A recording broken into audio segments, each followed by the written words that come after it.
Just a small note, I'm researching the patents of Montandon Frères in Paris and Rambouillet between 1846 and 1869. Now, we do find approximately a half dozen patents, or at least 5 patents with one addition by Montandon Frères, and later specifically by Alfred Henry Montandon and his sons for the same corporation. Now these were granted for the period of 15 years, as we can see here. The first one was filed in 1846, and it was eventually approved in 1847.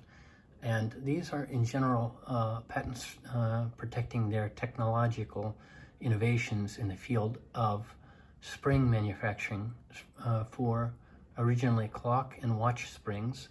Now this would eventually grow as their fabrication and their manufacturing excelled, and we do find various of their inventions, machines that they used at the factory being protected. We see calibre de ressort d'horlogerie et les moyens mécaniques propres à leur fabrication. We see for la fabrication des ressorts de tout genre. So this for all types of springs. And this would eventually go towards steel bands and this types of springs for cameras, etc. The very last patent appears to be one from 1869, and this is specifically for aux instruments propres à mesurer les dimensions linéaires et autres. So these are specifically the calibrating gauges that they had been using most likely up until this period, but perhaps as early as 20 years prior to this. And they eventually patented these, which were incredibly inexpensive to produce and very easy to use with very little training required.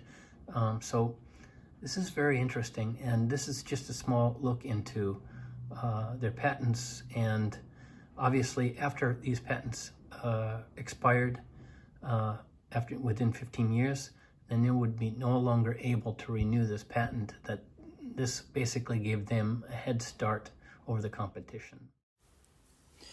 Now, we are very fortunate in being able to have a glimpse of this technology that was being patented, and we do find descriptions in French official publications from 1852 and 1868, in which we can see the first several of these inventions depicted. And this is quite fascinating. This gives us a glimpse, because it must be remembered that this machinery was unique in France, Switzerland, and all of Europe, and for that matter, the whole world.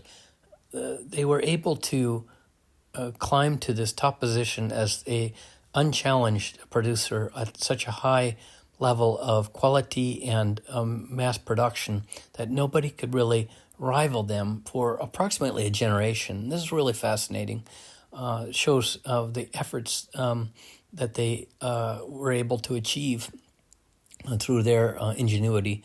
But we also are able to also have a look at the prize medals that they were able to take between the 1840s and the 1860s.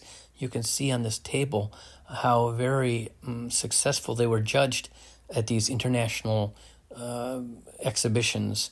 And this was a huge tribute to their celebrity, and this name was echoed around the world as a result.